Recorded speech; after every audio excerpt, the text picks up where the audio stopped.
Well, we've reached the end of chapter 12 on fractions, and it's time for a review. So let's get started. When we look at fractions, fractions have two parts.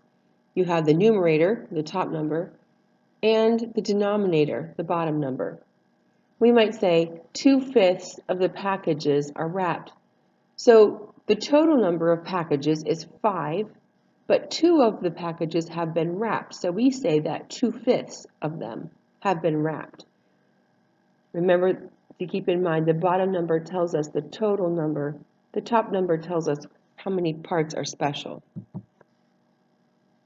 When we might say 5/8 of the brownies in the pan are frosted. So you have a pan of brownies. They're cut into 8 pieces. 5 of them have frosting, and the other 3 do not. I'm not sure who wants to eat the 3 that aren't frosted when you have the option of frosting, but nonetheless, 8 is the total number.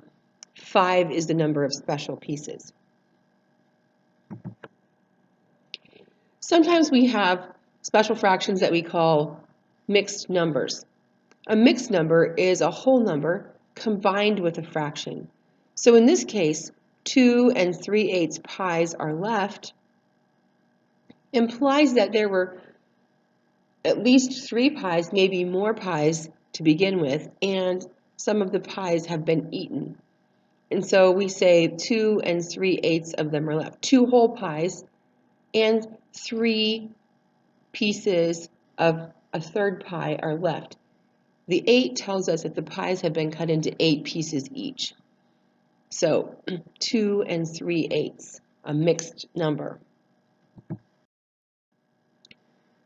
Sometimes it's important for us to compare fractions. And you have a fraction kit that you can use to compare fractions. If you get that out and you find the piece that indicates 1/2, and you get the pieces that are cut into sixths, should say, and get 3 of them, and you compare, you should find that 1/2 and 3/6 are equal to each other. So we might even say 3/6 is another name for 1/2. What about this one? We're comparing 1 and 5/5. Well, if you remember, 5/5 is a name for 1. So again, 1 is equal to 5/5. And what that fraction means is that there are 5 total things, and all 5 of them are special. So the whole thing is special. How about this one? 1/2 and 5/10.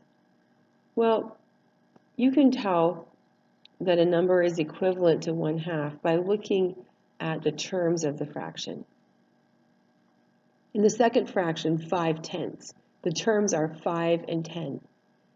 5 is 1/2 of 10. So we know that 5/10 is equal to 1/2. Let's try one more. How about this one? 1 and 9/9. Again, you recognize 9/9 as another name for 1. So 1 is equal to 9/9. Let's keep going. Here's one. 1 and comparing that to 6/4. Oh, 6/4 is another special kind of fraction that we talked about in this chapter. 6/4 is an improper fraction because the top number, the numerator, is larger than the bottom number, the denominator. When that happens, we always know that the fraction is larger than 1. So we can say that 1 is less than 6/4. How about this one? 3/6 and 1/6. Again, you could use your fraction pieces, but think about it this way. The total, the size of the piece is in the bottom, the denominator, 6 and 6. The pieces are the same size. In the first fraction, we're talking about 3 pieces. In the second fraction, we're talking about 1 piece. So 3/6 is greater than 1/6. Here's another one that's similar. These items are both divided into tenths. So again, we're just comparing the number of pieces, 7/10 versus 5/10. Remember, the pieces are the same size because the denominator is the same size. So 7/10 is greater than 5/10. Oh dear, now we have a problem because the piece sizes are different. 4/10 versus 7/8. Well, we could use those names for 1/2 that we talked about earlier.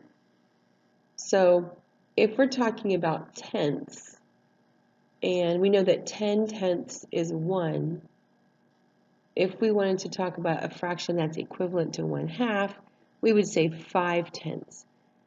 So 4/10 is less than 5/10, which is less than 1/2. 4/10 is less than 1/2.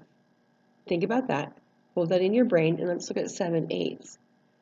7/8. Well, if we think about 8/8 is 1, so half would be 4/8. 7/10 is greater than 4/8, which is 1/2. So if 4/10 is less than 1/2 and 7/10 is greater than 1/2, then 4/10 is less than 7/8. You might want to write some things down if you're figuring out that kind of problem. It's kind of hard to keep it all straight in your brain. And if you need to write it down, there's no shame in that. So by all means, do that. How about this fraction? 5/6 and 2/8.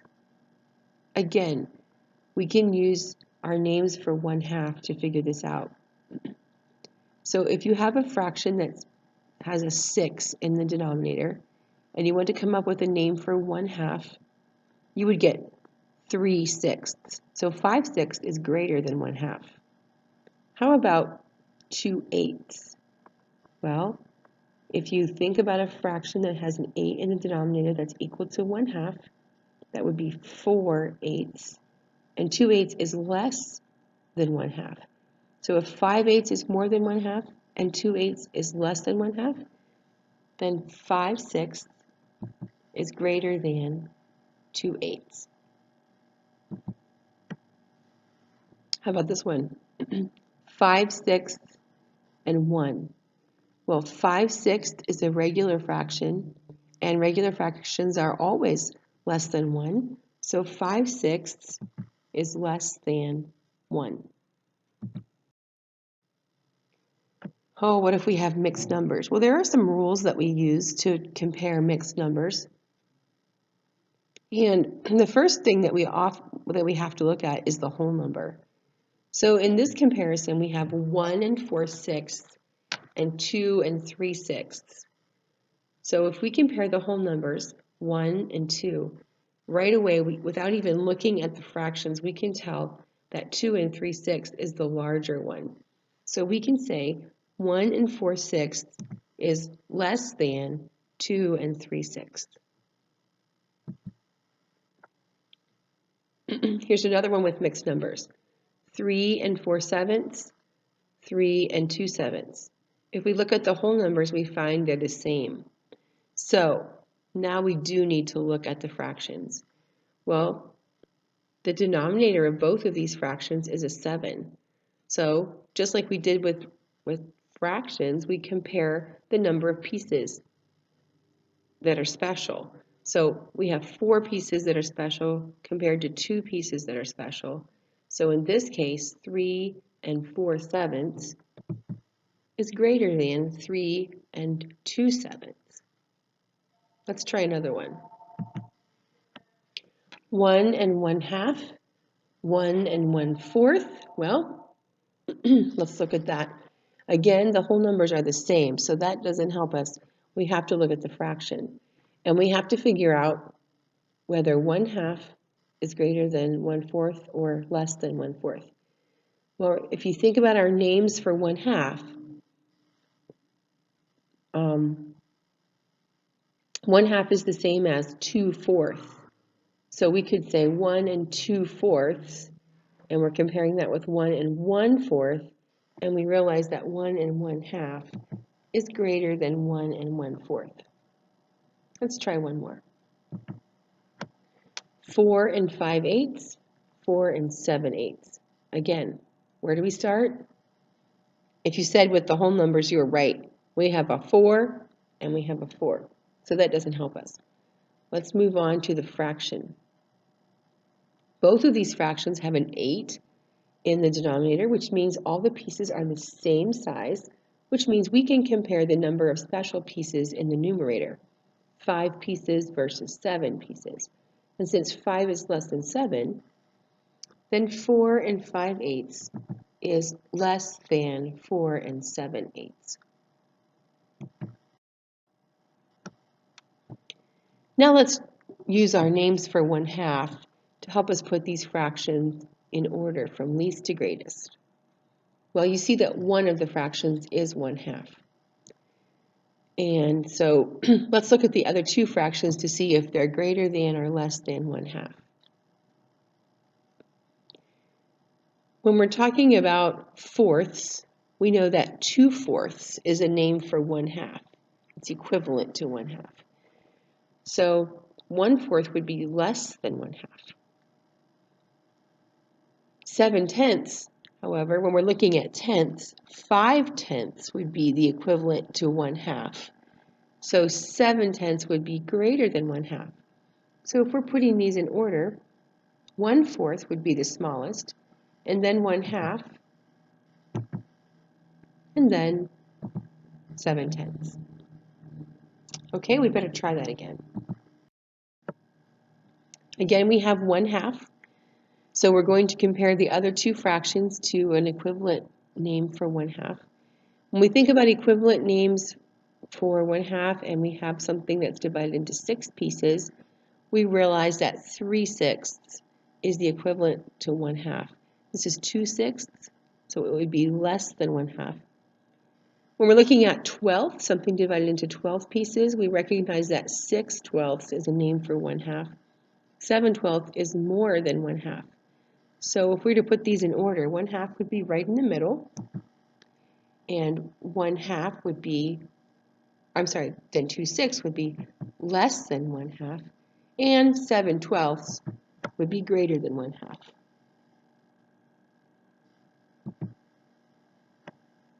Here's another one for us to practice. Again, we have 1/2 as one of our fractions, so let's look at the other two and compare them to equivalent names for 1/2. 3/8. Well, we know that 4/8 would be equivalent to 1/2. This is 3/8, so it's less than 1/2. And 3/4, an equivalent name for 1/2 when we're talking about fourths would be 2/4. And 3/4 is greater than 2/4, so we have 1/2 in the middle. 3/8 is less than 1/2, and 3/4 is greater than 1/2.